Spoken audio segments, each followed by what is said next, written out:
So this is going to be the first devlog for the app that I'm calling Reading Room for the moment. So this is an app idea I originally had back in spring of 2020, so almost 5 years ago now. And originally, whenever I have an idea like one of these, at first it's generally a simple idea. I think in this case it started with, what if you could take text that you're reading and then match your surroundings to what you're reading. So that was the original idea for it. And then I started workshopping the idea further. And is there a bigger idea in this idea? And then that's when I thought of, well, what if the camera itself on the VR headset can bring in text from something that you're physically holding in your hand? So now all of a sudden, instead of it being an ebook reader with a marketplace where you have to purchase or upload files or handle all this content management, all of a sudden now this is just a powerful utility that lets you take a book off the shelf and get immersed, get lost. So I'd done in a previous job a little bit of R&D with Unity and Unreal. Right here in the image I have up here is a little Unity game that I'd made way back in the day. It's just part of one of those demos that you follow. And I started experimenting with this idea further.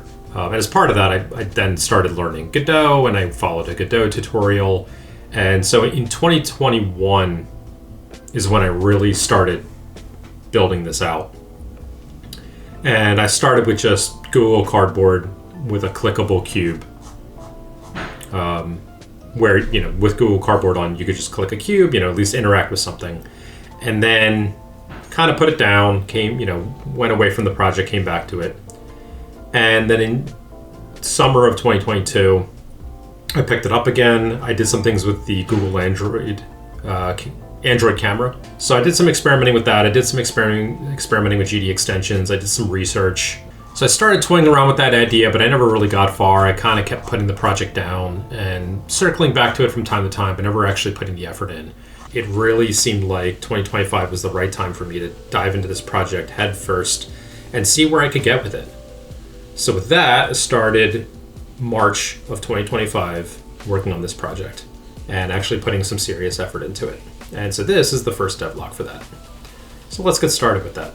So far, I just have a demo running in Meta XR Simulator. I got a little button. When I hit the button, it just drops the number 7 into the logs. But really, this is the bones of this just calls the summator example from Godot's docs, spits out a count. I have it just adding 2 numbers together. It happens to be 7. So now that I've got that working, so I have all those pieces working. So we do tesseract, HP, we'll call it out.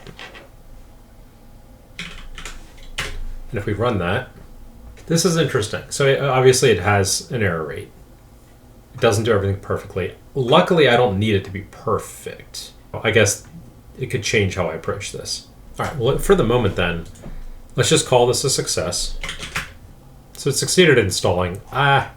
Again, let's just start with getting something working, and then later I may prefer to install it this way, or again, I may try to find some other way of getting the library. No such file or directory. So it wants to go to a tesseract directory. A few moments later. Now it can't find Leptonica. I need to just figure out how to install this thing and actually make it callable and actually have it build and be able to call it. What I want is I want my errors to be in here somewhere, or I'll even take error happening here and then an error happening there. And we'll just kind of go from there.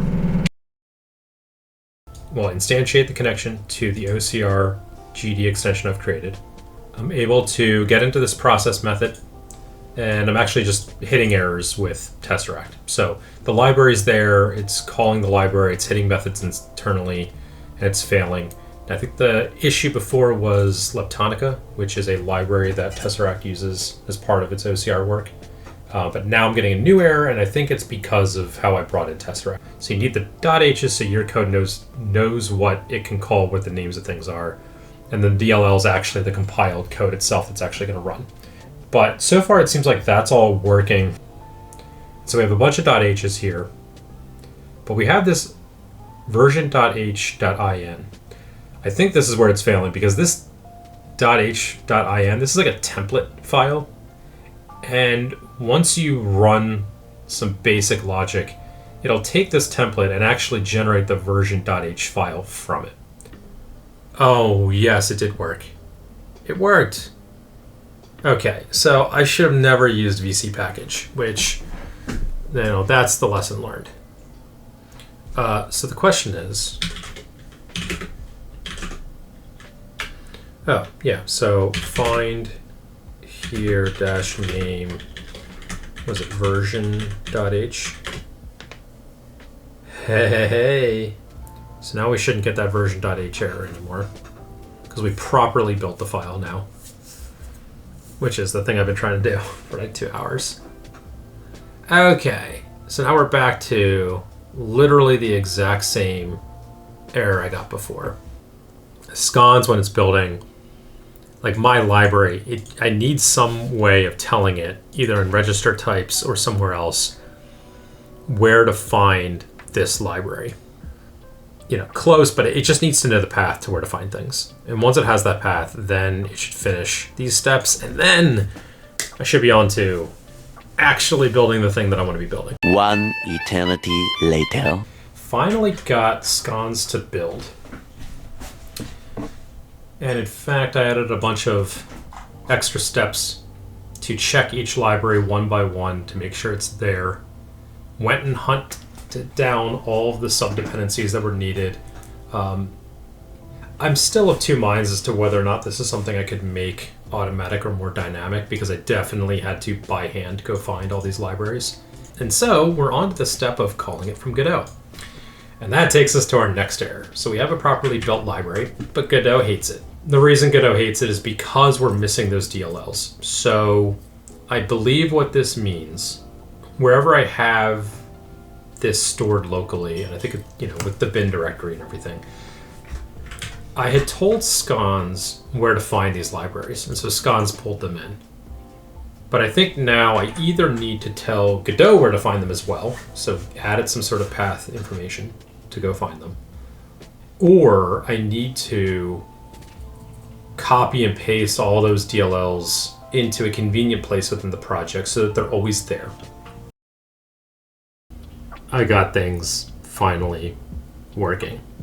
And yeah, the issue ultimately was needing things in the correct folder structure for Godot to find the libraries. So it was very close. So using MetaXR Simulator. So here's the text. If I control this and go bump into it. So now it freezes, which I did observe this happening before. And let's see how long it takes.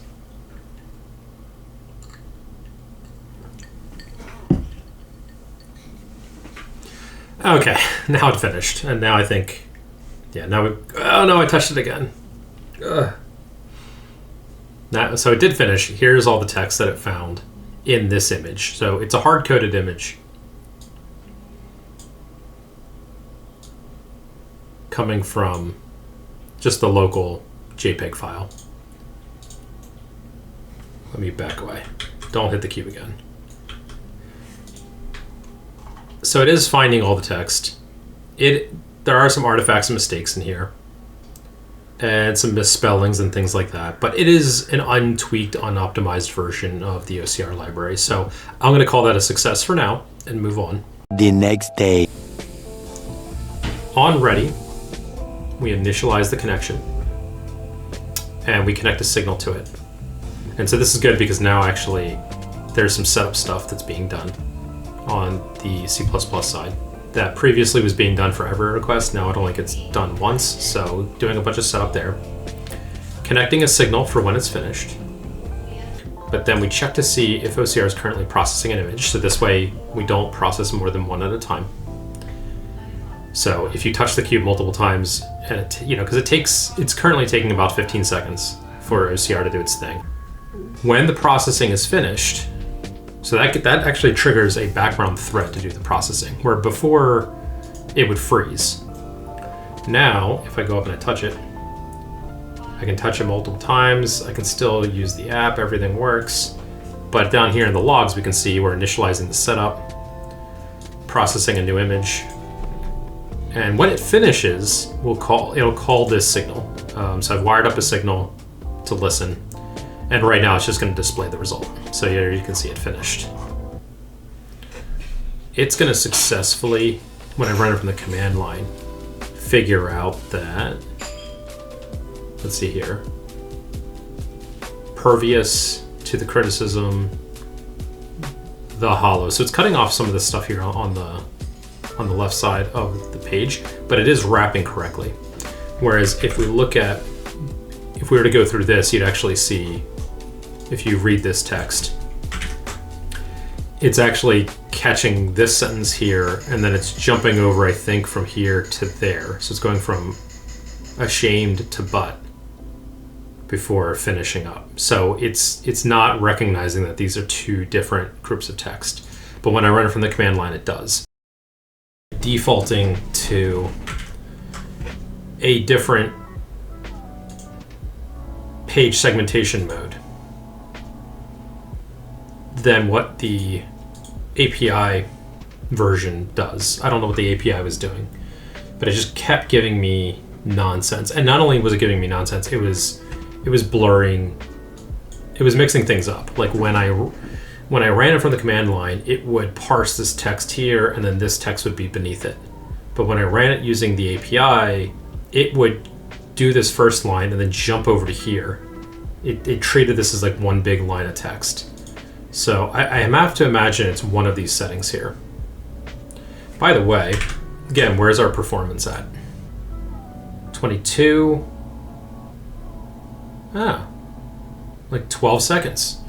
So we actually boosted speed. All right, let's check out how things are now that we're at the end of the first devlog. This is the end of March work. So we have the app working just like before with the button from the very beginning. If we touch the button, we can actually touch it multiple times while things are processing in the background. It actually says loading text right now inside the app. And if we wait a couple of seconds, it's actually going to take about 12 seconds instead of closer to 20 like it was at the beginning. And so now it displays text. There is some gibberish here at the top, but that is really just the top of the page here. So when it's parsing the chapter title and things like that, it's bringing them in. In fact, you can see that it's saying chapter 20, and instead of 2, it got confused. I think the dash, thinks that dash in there is an H. And then, some of these other artifacts, it's pulling in those as well. But then you can see, I don't know, I mean, so it's the beginning of the top of this page. And instead of jumping over to the second page, which it was doing before, it's actually properly wrapping now. There are some special characters in here. In fact, the A with a little caret above it is actually a quote sign. So there is some data quality that needs to get worked out, but it does seem to be working. And so now from here, I can now move on to the next piece of actually making this a fun experience. Well, thank you for hanging with me.